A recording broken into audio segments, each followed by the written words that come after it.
ကျွန်တော်တို့ဒီ day 1 player တွေအတွက် grip ကင်နီးလေးပေါ့ grip ကင်နီးရဲ့အခါမှာ grip ကင်နီးက3မျိုးပဲရှိရယ်ထူထူမရှိဘူးအဓိက3မျိုးပဲရှိရယ်3မျိုးပဲရှိတဲ့အခါမှာကျွန်တော်တို့ကဘယ်လိုစကင်မလဲ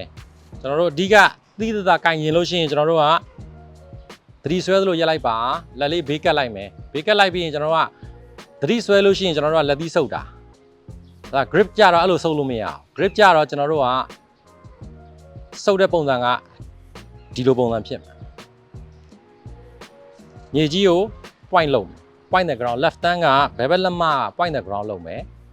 เนาะဒီလိုပုံစံကပို့ပြီးတော့အဆင်ပြေတယ် natural grip ခေါ်တာပေါ့ဟုတ်လားကင်နီးကတော့အမျိုးမျိုးရှိတယ်အဓိကပြဿနာကကျွန်တော်တို့ကကိုကင်ရင်သလိုကင်ခွင့်မရှိတာပို့ဆိုးတယ်အားရသလိုကင်မယ်ဆိုလို့ရှိရင်ကျွန်တော်တို့က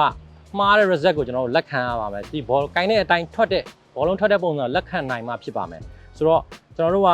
အတဲရိုက်ခြင်းနဲ့သို့မဟုတ်ကျွန်တော်တို့က shot making လုပ်ခြင်းနဲ့ဆိုလို့ရှိရင်လည်း grip ကအများကြီးအရေးကြီးတာပေါ့ဆိုတော့ကျွန်တော်တို့ standard grip ကိုအရင်ပဲ base လုပ်ကြည့်ရအောင်ဒီလိုလေးကင်ပါမယ်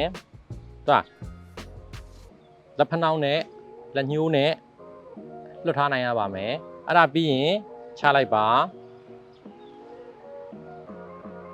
ဘယ်လက်နောက်မှတစ်လက်မသုံးဖို့လက်မဝက်လောက်လိုရပါမယ်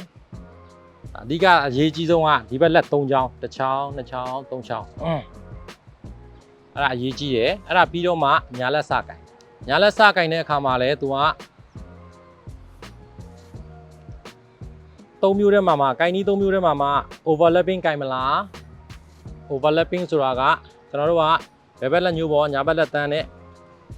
ချားမှာတင်လိုက်တဲ့ဟာလေးပြီးရင်အလဲစစ်ထဲကိုထည့်လိုက်မယ်ပြီးရင်ဘယ်ဘက်လက်မကိုညာဘက်လက်ဖွားအသက်လမ်းကြောင်းကနေပြီးတော့ဖွက်လိုက်မယ်ဖွက်လိုက်ပြီဆိုလို့ရှိရင်ကျွန်တော်တို့က natural grip ပုံမှန်ကိုင်းတဲ့ grip ရသွားပြီအဲ့ဒီမှာကလေးတွေအမျိုးသမီးတွေအတွက်ကကြတော့ little strong လို့ခေါ်ပါတယ်ဘယ်ဘက်ကိုနည်းနည်းလေးစောင်းပြီးကိုင်းရပါမယ်ဒီဘက်စောင်းပြီးကိုင်းရပါပထမကကျွန်တော်တို့က natural မှာကဒဲကိုင်းတာဟုတ်လားနည်းနည်းလေးလက်မလေးနည်းနည်းလေးရိုင်ပြီးကိုင်းရပါမယ်ကိုင်းပြီးရင်ခုနအတိုင်းပဲ overlapping ဆိုလဲ overlapping အတိုင်းပဲလက်ကလေးနဲ့လက်ညှိုးကြားအောင်ရအောင်တင်မယ်အဲ့ဒါဆိုရင်အဆင်ပြေပါပြီဒုတိယတစ်မျိုးကကြတော့ဒီကင်တဲ့ပုံစံမှာဟိုပဲနောက်2မျိုးမှာကတစ်မျိုးက10ချောင်း10ချောင်းက baseball grip လဲခေါ်တယ်အလွယ်ခေါ်တာဟာဒီလိုကင်တာဒီကလေးတွေအမျိုးသမီးတွေအတွက်ကပိုသင့်တော်တဲ့ဒီ grip ကဆိုတော့ဒီအားမရှိတဲ့လူပေါ့အားမရှိတဲ့ lady တွေဆိုလို့ရှိရင်လက်အားမရှိဘူးလက်အားမရှိလို့ရှိရင်10ချောင်းကပို့ပြီးတော့လွယ်တယ်ကလေးတွေကပို့လွယ်တယ်နောက်တစ်ခုကကြတော့ interlock ဆိုတာကဒီဘက်လက်ညှိုးနဲ့ညာဘက်လက်တန်းကိုချိတ်တာဒီထားတဲ့အလဲစစ်ကတော့အတူတူပဲဒီလက်မကိုဖွက်တာလဲညာဘက်လက်ဖွားအသက်လမ်းကြောင်းလက်မကိုဖွက်တာလဲအတူတူပဲဒါကြတော့ကျွန်တော်တို့ခေါ်ကြတော့ဒီ power grip ခေါ်တယ်ဒီ power grip မှာဘယ်လိုလူမျိုးတွေကင်သင့်တယ်လဲဆိုတော့လက်အိတ်ဆိုင်နဲ့ကျွန်တော်ပြောပြမယ်လက်အိတ်ဆိုင်24နဲ့အထက်ပေါ့25ကနေစပြီး26 29သမားတွေကဒီလို power grip ကင်သင့်24သမား22 23 24သမားကြတော့ natural grip ကိုကင်သင့်တယ်lady နဲ့အမျိုးသမီးနဲ့ကလေးလေးတွေကြတော့ junior လေးတွေကြတော့